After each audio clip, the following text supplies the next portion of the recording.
Oh, hati-hati Ivalianer, hati-hati karena tuh. Timnas Cina mulai mempersiapkan diri jelang berlaga di putaran ketiga kualifikasi Piala Dunia 2026 zona Asia. Sang pelatih, Branko Ivankovic terus memantau perkembangan anak asuhnya. Tim negeri tirai bambu tergabung di grup C pada ronde ketiga kualifikasi Piala Dunia 2026 zona Asia. Mereka bersaing melawan Timnas Indonesia, Timnas Arab Saudi, Timnas Bahrain, Timnas Jepang, dan Timnas Australia. Pada partai pembuka, Cina berjumpa Jepang di Stadion Saitama, Jepang, 5 September 2024. Kemudian menjamu Arab Saudi di Stadion Dalian, Cina, 10 September 2024. Setelah itu, Cina ditantang Australia di Stadion Adelaide Oval, Australia, 10 Oktober 2024. 5 hari berselang, giliran Timnas Indonesia yang dijamu di Stadion Qingdao, Cina. Menurut laporan media lokal Cina, Sohu, Timnas Cina bakal kedatangan amunisi tambahan pada kualifikasi Piala Dunia 2026 mendatang. Salah satunya yakni Hou Yongyong, pemain naturalisasi asal Norwegia. Sosok berusia 26 tahun itu punya kualitas mumpuni sebagai gelandang. Hou Yongyong, peraih sepatu emas divisi pertama Norwegia, juga terpilih. Dia mungkin menjadi mitra baru Lei. Hou Yongyong bersinar di Liga Utama Norwegia musim ini, dia sering mencetak gol, tulis Sohu.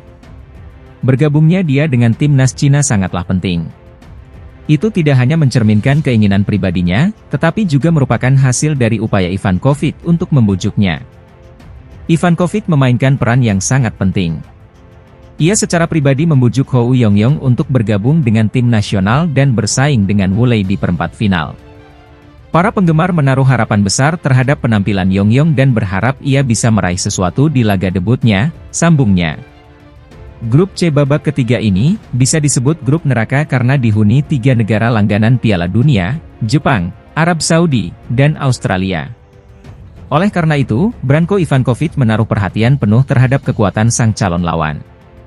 Tim Cina akan melawan negara kuat seperti Jepang, Arab Saudi, dan Australia di kualifikasi Piala Dunia, yang disebut sebagai grup maut, kata Sohu. Pelatih kepala Ivankovic tahu tidak mudah untuk lolos dari grup seperti itu.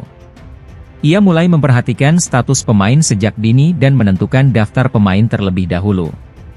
Daftar tersebut juga mencakup pemain seperti Huang Zichang, Hu Hetao, Zhang Yuan dan Han Jiaqi yang tampil bagus di Liga Super Cina, sambungnya. Sohu juga menyebut laga tandang perdana melawan Jepang sebagai pertandingan yang sangat menantang. Meski Ivankovic pernah memimpin timnas Oman mengalahkan Jepang, namun kini situasinya berbeda. Fans tidak memiliki ekspektasi yang tinggi terhadap timnas Cina, namun hanya berharap bisa tampil maksimal dan berusaha meraih 1 poin di laga tandang, ujar media tersebut. Meski situasi suram, saya yakin semangat dan performa timnas Cina tidak akan mengecewakan ekspektasi media dan fans.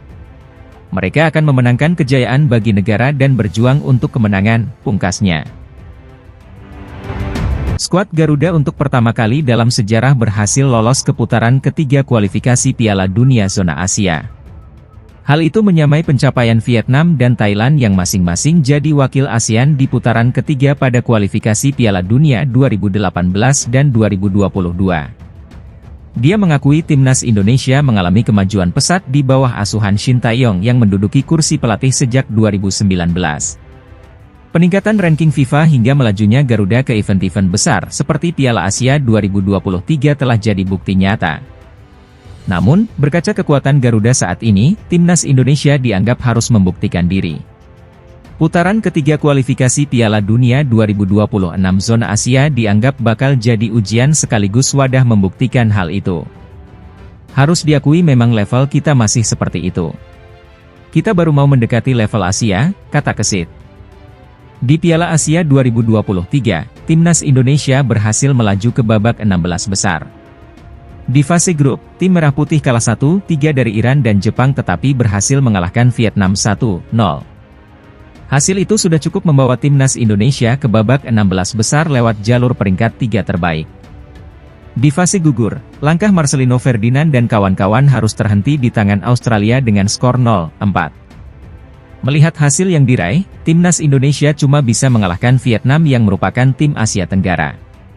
Sementara 3 kekalahan didapat saat menghadapi lawan-lawan yang di atas kertas lebih baik. Kesit pun berharap timnas Indonesia bisa terhindar dari hasil buruk yang didapatkan Vietnam dan Thailand yang sama-sama jadi juru kunci di putaran ketiga. Ini bisa dijadikan pengalaman juga untuk bisa menjadikan level Indonesia naik. Bisa menembus 4 besar, putaran ketiga, jelas Kesit. Timnas Indonesia akan memulai grup C putaran ketiga dengan bertandang ke markas Arab Saudi pada 5 September 2024. Setelahnya, Garuda akan menjamu Australia 5 hari berselang. Jelang ronde 3 kualifikasi Piala Dunia 2026, timnas Indonesia masih mencari pemain naturalisasi untuk memperkuat skuad Garuda. Saat ini, PSSI dikabarkan telah mengantongi sejumlah calon pemain naturalisasi timnas Indonesia ronde 3 kualifikasi Piala Dunia 2026. Justinus Laksana, pengamat sepak bola membocorkan nama yang menjadi incaran yakni kiper FC Dallas di Liga Amerika Serikat, MLS, Martin Paes. Seperti yang diketahui, kualifikasi Piala Dunia 2026 sendiri dijadwalkan berlangsung September mendatang setelah pertandingan grup F berakhir. Pemain naturalisasi Sendri juga terbukti berhasil membawa timnas Indonesia lolos ke putaran final Piala Asia 2027 dan ronde 3 kualifikasi Piala Dunia 2026. Untuk itu dalam memperkuat skuad, jumlah pemain naturalisasi akan bertambah jelang ronde 3 kualifikasi. Martin Paes sendiri menjadi kandidat terkuat, ia juga telah resmi menjadi warga negara Indonesia, WNI, sejak April 2024 lalu. Paes juga mengaku telah siap membantu Shin Tae-yong membawa timnas Indonesia untuk lolos ke Piala Dunia 2026. Baginya, momen ini akan menjadi spesial lantaran ajang tersebut akan berlangsung di Amerika dan bisa bermain di Dallas kembali. Status Martin Paes jelang ronde 3 kualifikasi Piala Dunia 2026. Meski telah menjadi WNI, Martin Paes belum dapat berganti asosiasi dari Federasi Sepak Bola Belanda, KNVB, ke PSSI. Hal ini dikarenakan Paes pernah membela timnas Belanda U21 saat berusia 22 tahun. Oleh karena itu, permasalahan tersebut harus diselesaikan di Pengadilan Arbitrase Olahraga, Court of Arbitration for Sport, CAS, agar Paes bisa membela timnas Indonesia. PSSI juga telah membawa sengketa tersebut ke Pengadilan Arbitrase Olahraga atau CAS. Sehingga saat ini penggemar sepak bola dapat menunggu proses CAS dan sidang untuk menentukan status Martin Paes. Di lain sisi, Ketua PSSI Erick Thohir memastikan bahwa Martin Paes sudah bisa debut dengan timnas Indonesia di putaran ketiga kualifikasi Piala Dunia 2026 zona Asia pada September 2024 mendatang.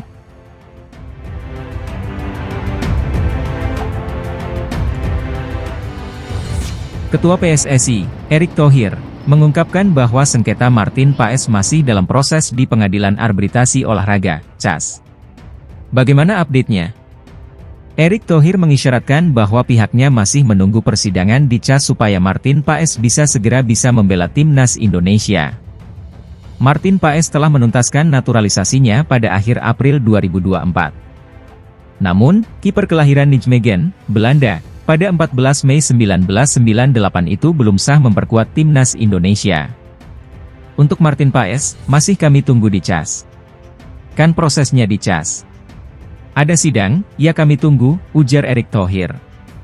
Statuta FIFA pasal ke-9 tentang perpindahan asosiasi huruf B ayat ketiga masih mengganjal legalitas Martin Paes untuk bermain dengan timnas Indonesia. Saya bukan hakimnya, saya bukan pengacaranya. Saya juga tidak mewakili FIFA.